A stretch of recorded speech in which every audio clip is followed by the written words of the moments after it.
Quatre prophètes, Ézéchiel, Amos, Jérémie, Élisée, nous accompagnent. Ils sont les porte-parole de Dieu. Ils disent leur sollicitude pour le peuple et ses exigences pour les responsables religieux et politiques. La vie de ces prophètes entièrement consacrés à transmettre la parole de Dieu n'est pas de tout repos, car les fils d'Israël se montrent souvent infidèles à l'alliance. Mais quels que soient les refus des hommes, Dieu ne se lasse jamais de parler à son peuple. Ils sauront qu'il y a un prophète au milieu d'eux. Ézéchiel 2, verset 5.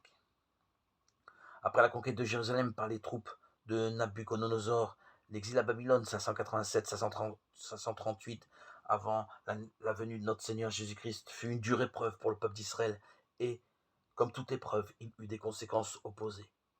Pour certains, il fut un chemin de conversion, mais pour d'autres, au contraire, une occasion de doute et d'abandon de la foi.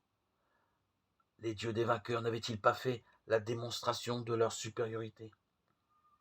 C'est à ces rebelles, précisément, que Dieu envoya le prophète Ézéchiel, faisant la preuve, une fois de plus, de son indéfectible fidélité. Mais si les fils d'Israël s'écartaient facilement de la loi de Dieu, il y avait fort à parier qu'ils n'écouteraient guère le prophète. Prêcher dans le désert est une expérience inhérente à la vocation de prophète, semble-t-il. Dieu le savait bien lorsqu'il disait à Ézéchiel: ils écoutent tes paroles sans les mettre en pratique, car leur bouche est pleine des passions qui veulent assouvir, et leur cœur s'attache au profit. Te voilà pour eux comme un chant passionné, à la sonorité agréable, avec une belle musique. Ils écoutent tes paroles, mais personne ne les met en pratique. Ézéchiel 33, 31, 32. Cette expérience est valable en tout temps, à vrai dire, au point que l'on peut se méfier d'un prédicateur qui aurait trop de succès.